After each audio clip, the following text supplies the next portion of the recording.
Wireless speaker একটা সুন্দর একটা ওয়্যারলেস স্পিকার আজকে এটার ডিসক্রিপশন জানানোর জন্য আজকে রিভিউটা করা।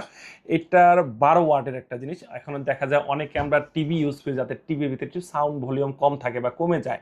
দীর্ঘদিনের টিভি ইউজ করলে দেখা যায় একটু ভলিউমটা কমে থাকে, কমে যায় বা যাই হয়, এই বারটা আপনি ইউজ করতে পারেন টিভির সাথে। খুব সুন্দর সাউন্ড কোয়ালিটি, মানে চমৎকার সাউন্ড কোয়ালিটি। এটা ব্লুটুথ দিয়ে সাউন্ড কোয়ালিটি, আপনার ডাইরেক্ট কারেন্টেও চালাতে পারবেন যেভাবে চাচ্ছেন সেভাবে।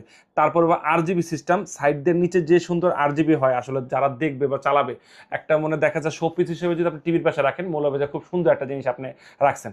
খুব ফাটাফাটি একটা জিনিস। এটার মডেল নাম্বার হচ্ছে KA51, আর এটার যে কোয়ালিটি, স্মার্ট কোয়ালিটি, প্রত্যেকটা কোয়ালিটি আসলে দারুণ দারুণ। আর এআই একটা ব্র্যান্ড, এই ব্র্যান্ডের কোয়ালিটি যাই বলবো, যত অনেক ভিডিও আছে, শুধু আমার এই স্পিকারটা আজকে না, অনেক স্পিকার আছে বাজারে, এই নাম দেখে সার্চ দিলে অনেক স্পিকার পাওয়া যায়। তা আমি বলি যে গুণগত মান সেরা একটা স্পিকার। এটার প্রাইস যদি আজকে ধামাক একটা প্রাইস। এটার মার্কেটে আসলে অনলাইনে বিক্রি করে 2900 টাকা, 3000 টাকা বিক্রি করে। আজকে 2900 3000 টাকা না, এটা আমাদের থেকে যারা সংগ্রহ করবে এই মাউন্ট ইন্টারন্যাশনাল থেকে, তাদেরকে এটা প্রাইস দেবো মাত্র 2200 টাকা।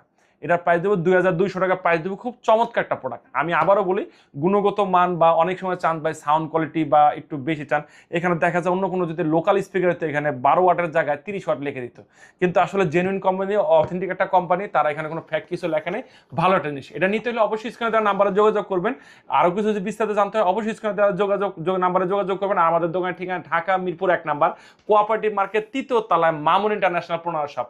বাংলাদেশের যে কোনো জায়গায় বাসায় বসে কুরিয়ারে নিতে পারবেন, জাস্ট কুরিয়ার চার্জটা দেন, বাকি টাকা প্রোডাক্ট হাতে পেয়ে দেবেন। ভালো থাকবেন, সুস্থ থাকবেন, আল্লাহ হাফেজ।